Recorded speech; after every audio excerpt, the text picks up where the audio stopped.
तो आप पहचान गए इत संज्ञक को, साफ साफ दिखेगा। चलिए क्या है देखिए, कल परसों से हो सकता है कल से आपको हिंदी और गणित के क्लासेस मिलने लगे। कुछ टेक्निकल समस्याओं के कारण अभी केवल संस्कृत का ही पढ़ रहा है। रविवार से आपको लाइव क्लासेस मिलेंगे, ज़्यादातर रविवार, नहीं तो सोमवार से लाइव क्लासेस हो जाएंगे। तो तब तक आप इसको देखते रहिए, आनंद लेते रहिए, लिखते रहिए।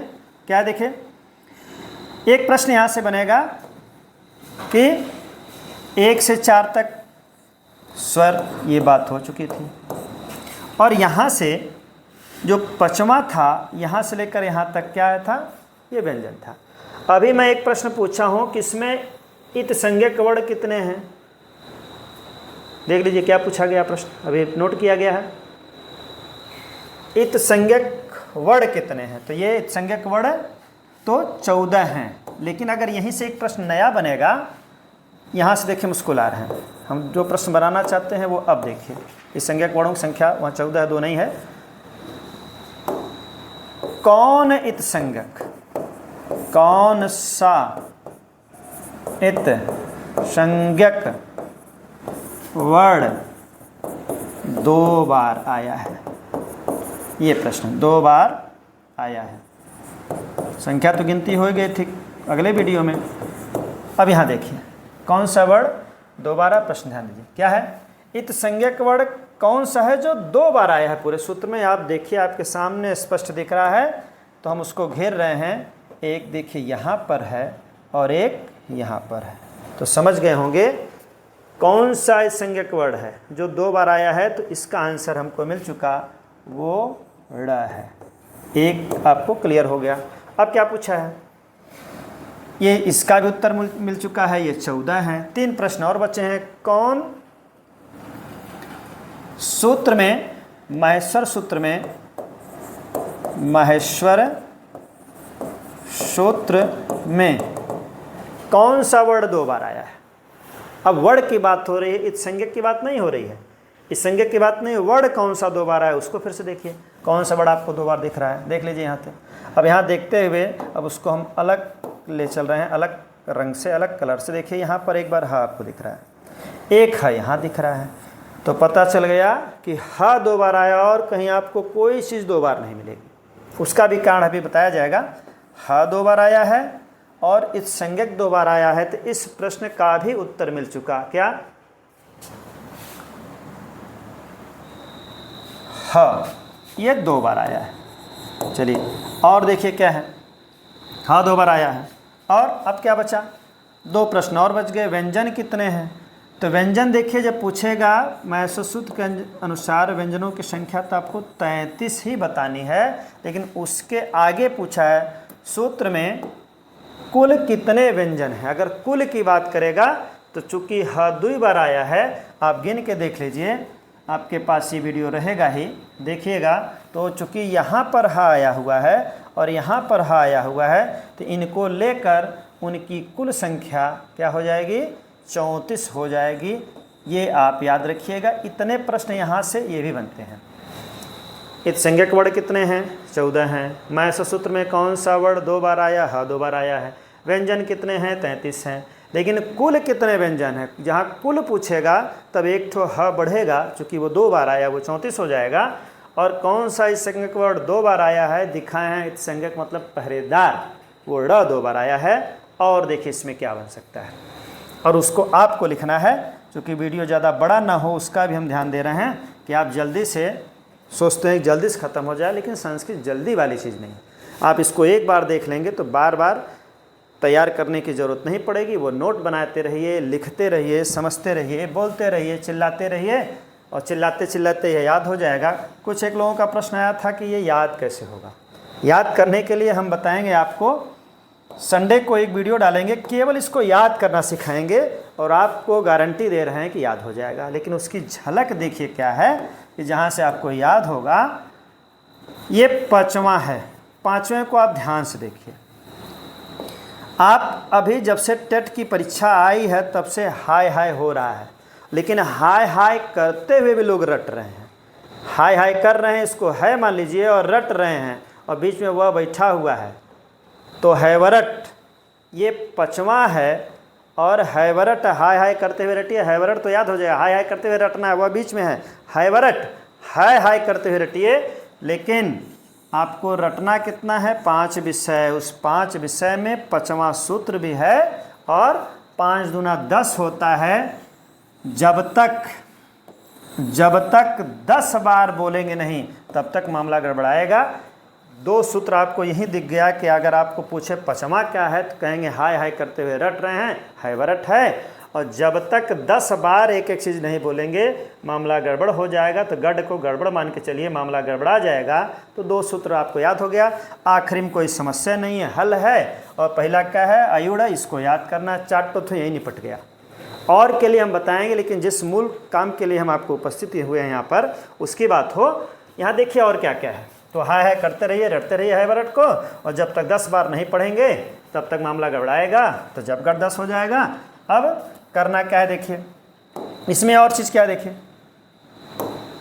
यहाँ पाणिनि ने जो एक व्यवस्था दी है कि यहाँ तक स्वर है और बिचवा में एक लोगों को बैठा दिए हैं, वो अंतस्थ को बैठाए हैं। देखिए या व, और यहाँ से देखिए र ल, ये अंतस्थ हैं। मैं इसको यहाँ लिख रहा हूँ अंतस्थ, ये अंतस्थ है। अंतस्थ का मतलब होता है जो अंतः स्थित हो, माने अंदर बैठे हों। तो पाणिनि ने इतनी अच्छी व्यवस्था रखी है कि स्वर को इधर, व्यंजन को इधर, बीच में अंतस्थ को बैठाए हैं। और यह 50-50 मामला आप चलते हैं, मतलब मान के चलते हैं कि 50% इधर मामला है स्वर का और 50% इधर मामला है व्यंजन का, बीच में अंतस्थ को बैठाया हुआ है। और इतनी अच्छी व्यवस्था है। प्रश्न यहाँ से आपका और भी बनेगा कि अंतस्थ जो है वह किस सूत्र में है? तो 5वें सूत्र में है। और अगला प्रश्न क्या बन सकता है इसमें देखिए, वो बनेगा व्यंजन।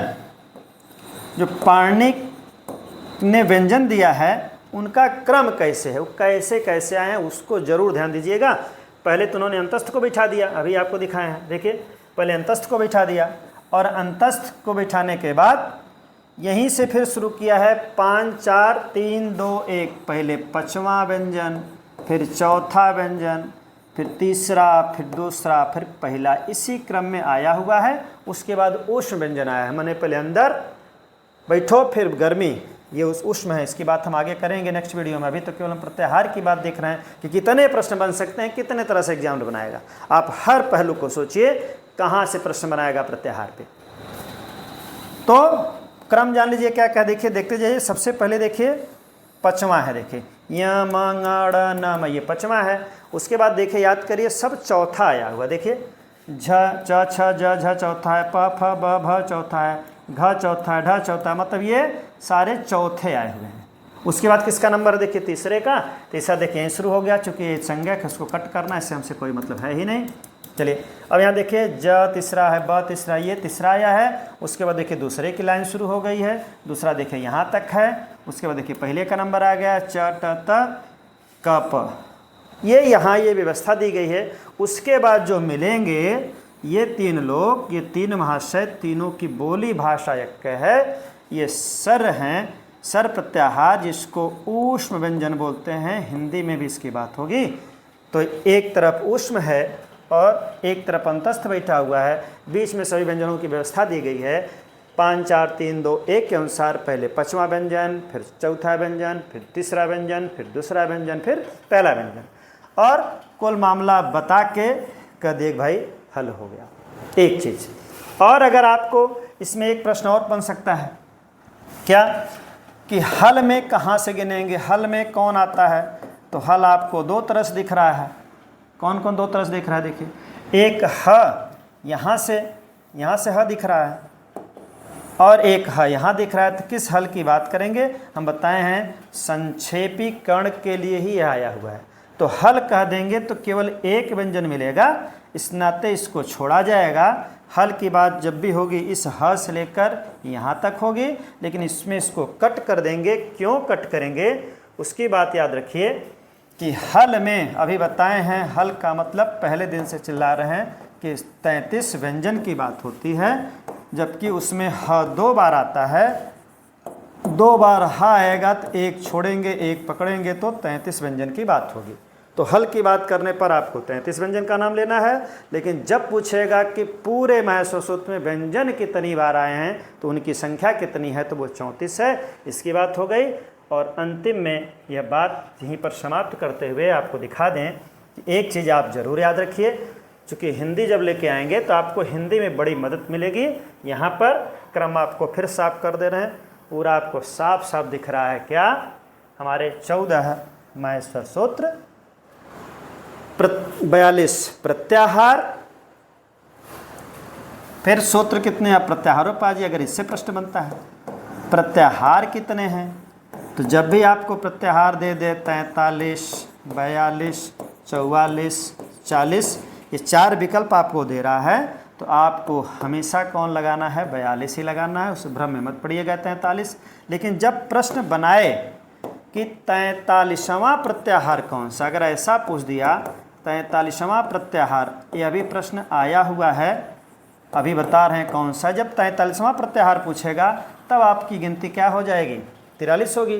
मतलब एक 43वां है, वो प्रत्याहार कौन है, इस 43वें प्रत्याहार की बात होती है तो एक र प्रत्याहार आता है। ये प्रश्न आया हुआ है और यह होते हैं र और ल। आपको इतना रखना है, आपके टेट के कोर्स में इतना है कि कुल प्रत्याहारों की संख्या 42, अब पूछेगा 43वां प्रत्याहार कौन है, तो र है, और र में आता कौन कौन है, र और ल आते हैं। अब इससे ज़्यादा प्रश्न इसमें बनने की संभावना नहीं है, आपको रटना है। और ये रटने वाला कार्यक्रम हम एक दिन लेके आएंगे, आपको रटा देंगे, लेकिन वह याद करिए कि आपको हाय हाय करते हुए रटना है, हैवरट हो जाएगा। और जब तक 10 बार रटेंगे नहीं मामला गड़बड़ाएगा, तो ये जब गटस हो जाएगा। आखिरी में हल बैठा हुआ है, 3 हो गया, और ये 3 आपको छोटके भाई को लेके चलना है, अड़ अ ई उड़, 4 तो क्लियर हो गए, आपको बहुत समस्या नहीं है। और हम आपको बता देंगे कैसे याद रखना है, चूँकि आज वीडियो बड़ा ना हो। जाते जाते आप अंतस्थ की कहानी देख लीजिए। अंतस्थ क्या है, अंतस्थ में देखिए अभी बताए हैं, अंतस्थ को बीच में बैठाया गया है, य व र ल, ये अंतस्थ है। लेकिन हिंदी का अंतस्थ और संस्कृत का अंतस्थ दोनों में अंतर है, उसको जरूर ध्यानिए। य र ल व जो आप ककहरा पढ़ते पढ़ाते हैं, और एक आपको नया मिला है य व र ल, ये दोनों अंतर है, दोनों अलग अलग हैं। एक हिंदी का है, ये हिंदी का है। अगर आपको ये भ्रम हो कौन हिंदी का है, हिंदी का अंतस्थ पूछेगा तो ये होगा, संस्कृत का अंतस्थ पूछेगा तो ये है। दोनों का नाम है अंतस्थ, लेकिन एक संस्कृत का है, एक हिंदी का है। कैसे वो भ्रम दूर करेंगे, जान लीजिए। संस्कृत में सारी चीज़ें तत्सम होती हैं, ये आपको पता है। जब सारी चीज़ें तत्सम होती हैं तो तत्सम में यव जो तद्भव है और यह उसका तत्सम है। तो इससे आप मिला लीजिए, जितने संस्कृत के शब्द होते हैं वही तत्सम होते हैं, और यव का मतलब जव होता है, तो यव संस्कृत का शब्द है। तो ये आप ट्रिक बनाइए कि यव से जो शुरू होगा वो संस्कृत का होगा, मतलब यवरल संस्कृत है। देख लीजिए महस्व सूत्र में पाणिनि भी यही कह रहे हैं, यवरल ये संस्कृत है। और जो आप बचपन से ककहरा पढ़ते आए हैं, कखा गघा पढ़ते आए हैं, वहाँ कहते हैं क्या, यार अलावा स खशा शत्र क्या कहते हैं। तो देखिए यार अलावा ये आपका हिंदी का अंतस्थ है, और यावरल ये संस्कृत का अंतस्थ है। इसको जरूर याद रखिए। अंत में फिर से एक बार सुन लीजिए आपके प्रश्न क्या क्या हो सकते हैं। महस्व सूत्रों की संख्या 14, प्रत्याहार कितने, 42, 43वां प्रत्याहार र प्रत्याहार, र में कितने आते हैं, 2 वर्ड आते हैं, इतनी बात आएगी। फिर कौन सा संज्ञक 2 बार आया है, तो ड़ 2 बार आया है। कौन सा वर्ड 2 बार आया है, तो ह 2 बार आया है। कुल व्यंजन कितने हैं, 33 हैं। पढ़ने के अनुसार स्वरों की संख्या कितनी है, वो भी 9 है। लेकिन अगर पूछ दिया कुल व्यंजन कितनी बार आए हैं, व्यंजन कितने होते हैं सूत्र में, तो कुल 34 होते हैं, और वह व्यंजन जो 2 बार आया वो ह आया है। हल की गिनती करते समय एक ह को छोड़ना है। आज के लिए इतना ही। अगले वीडियो में हम मिलेंगे तो आपको इनकी कहानी बताएंगे। स्वर कितने हैं ये तो 9 जान गए, कौन छोटा स्वर है, कौन दीर्घ स्वर है, कौन प्लुत होगा, कौन कैसे होगा, कि इसके बंटवारा कितने में हुआ है, उसके अभ्यंतर प्रयत्न कौन है, अंतः प्रयत्न कौन है, कैसे कैसे उसको रटना है, इनके प्रकार कितने हैं और उनका उच्चारण स्थान क्या है, ये सब लेके आएंगे। लेकिन आज जो प्रत्याहारों की गिनती का प्रश्न होता है, इसमें से ये 3 वीडियो में प्रत्याहार को समाप्त किया गया है।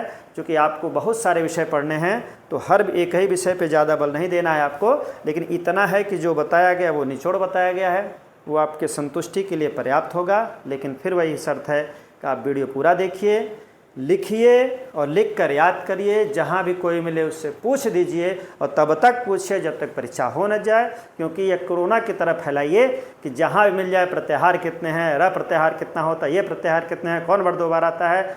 जब भी फ़ोन करिए तो प्रत्याहारों से पूरी हलो मत कहिए, उससे पूछिए प्रत्याहार की संख्या कितनी।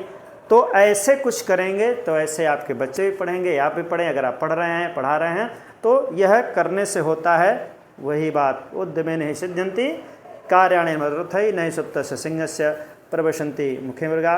जाते जाते आप सभी को फिर से शुभरात्रि, धन्यवाद। देखते रहिए, कमेंट करते रहिए, सुझाव हमेशा आमंत्रित हैं। पूरी कोशिश रहती है आपको समझाने की। अगर मैं इसमें सफल हूँ तो आप कमेंट करिए और इसको शेयर करिए। फिर से सभी को धन्यवाद।